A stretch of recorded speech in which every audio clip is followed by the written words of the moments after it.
नमस्कार, मैं निशा गुप्ता, शहीद महिपाल यादव राजकीय उच्च माध्यमिक विद्यालय से एक बार फिर आपके सामने कारक का टॉपिक लेकर आई हूँ। आज हम तीसरे नंबर के कारक की चर्चा करेंगे, करण कारक।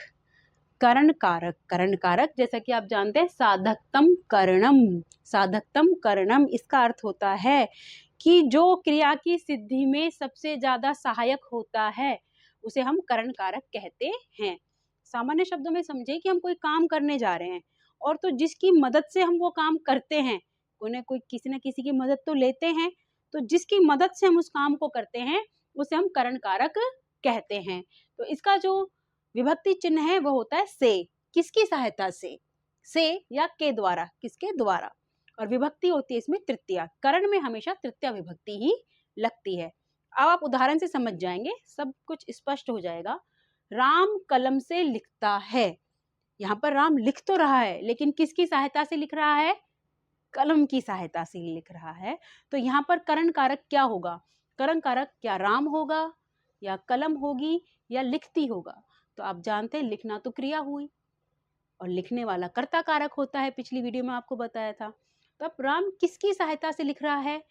कलम की सहायता से। तो आप तुरंत पहचानिएगा कि ये है करण कारक। कलम में कौन सा कारक है? करण कारक है। और करण कारक में हमेशा तृतीय विभक्ति लगती है। तो शब्द रूप के अनुसार तृतीय विभक्ति होती है कलमेन, कलमाभ्याम, कलमई। तो राम एक ही कलम से लिख रहा है तो कलमेन, दो कलमों से लिखता कलमाभ्याम, और बहुत सारी कलमों से लिखता तो कलमई। अब हम देखते हैं वो एक ही कलम से लिख रहा है तो हम कलमेन का उपयोग करेंगे। राम है कलमेन लिखती, कि राम जो है वह कलम से लिखता है। यहाँ पर हमें थोड़ा ये ठीक कर लेना है कि ये न की जगह कलमेण अणे,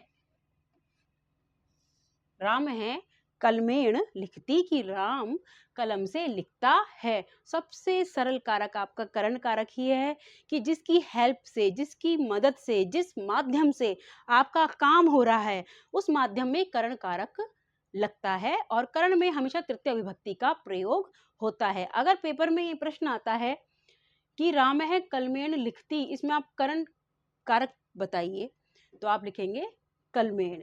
कलमेण में तृतीय विभक्ति क्यों लगी, अगर ये पूछे तो हम कहेंगे कलम की सहायता से ही कार्य हो रहा है, इसलिए इसमें करण कारक है और हमने तृतीय विभक्ति का प्रयोग किया है। उम्मीद है आपको समझ में आया।